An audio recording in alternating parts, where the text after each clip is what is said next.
आज का मुद्दा बेहद गंभीर और चिंताजनक है। जिस तरह से समाज में एक दूसरे से वैमनस्यता बढ़ रही है, ऐसे में एक सवाल उठना बड़ा लाजमी है कि क्या भारत का समाज फिर से उसी खाई में धकेला जा रहा है जहां से निकलने में हमें सदियों लगा था। नमस्कार साथियों, मैं हूं नागेंद्र। क्या विश्वविद्यालय जो ज्ञान, भाईचारा और विचारों की आजादी के मंदिर माने जाते थे, आज नफरत और जातीय टकराव के अड्डे बनते जा रहे हैं। कभी यूनिवर्सिटी कैंपस में छात्र एक दूसरे को भाई बहन मानते थे, घनिष्ठ मित्रता होती थी, विचारधाराएं अलग थी लेकिन आपसी ईर्ष्या नहीं थी। विचार रखने की आजादी थी, सुनने की आजादी थी और इंसानियत जिंदा थी। लेकिन आज स्थिति पूरी तरह पलट चुकी है। आज यूनिवर्सिटी की दीवारों पर ब्राह्मणवाद की कब्र खुदेगी, तिरक, तराजू और तलवार, इन जैसे नारे खुलेआम लिखे जा रहे हैं। ये सिर्फ नारे नहीं हैं, बल्कि ये घृणा की मानसिकता की उपज है। जब कोई नेता धर्म के आधार पर राजनीति करता है, जाति के आधार पर वोट बैंक बनाता है और समाज को बांटने वाली बयानबाजी करता है, तो वही जहर उसके मुंह से निकलकर सीधे छात्रों के कानों तक पहुंचती है, यूनिवर्सिटी कैंपस तक पहुंचती है। जिस समाज को एकजुट करने का श्रेय प्रधानमंत्री नरेंद्र मोदी को दिया जाता है, आज उसी समाज को जातियों में बांटने का भी श्रेय नरेंद्र मोदी को ही दिया जाना चाहिए कि कैसे एक पल में उन्होंने पूरे समाज को ताश के पत्तों की तरह बिखेर कर रख दिया।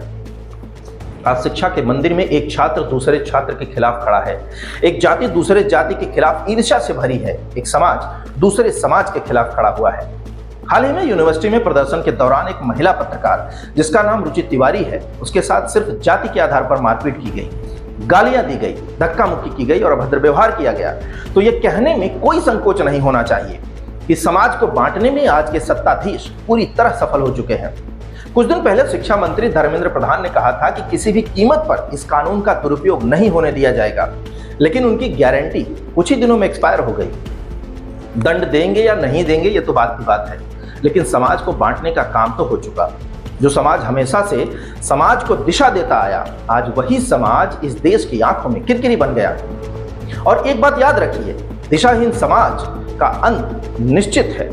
अब भूल जाइए कि भारत कभी विश्वगुरु भी बनेगा अगर समाज आपस में आंतरिक संघर्ष करता रहा तो। हम फिर उसी दौर में जा रहे हैं जहां समाज को जन्म से ऊंच नीच में बांटा जाता था। आज समय था ऊंच नीच मिटाकर आगे बढ़ने का, लेकिन सरकार ने कानून लागू कराने की बजाय नया कानून बनाकर समस्या सुलझाने की कोशिश की।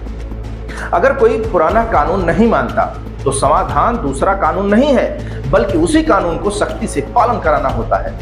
सामाजिक संरचना के शीर्ष पर बैठा समाज किसी की मेहरबानी से नहीं पहुंचा। उसने मेहनत की, बौद्धिक क्षमता बढ़ाई, संघर्ष किया, कौशल विकसित किया और फिर स्थान प्राप्त किया। आरक्षण बढ़ा देने से या किसी समाज पर पाबंदियां लगा देने से आप उस समाज की उन्नति को नहीं रोक सकते।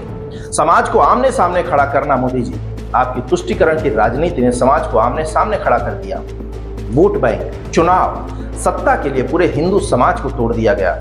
अगर यही चलता रहा तो आपके 12 साल का विकास एक ही सामाजिक विभाजन के सामने बेकार हो जाएगा। समाज आपको सड़क, मंदिर, जीडीपी से नहीं याद रखेगा।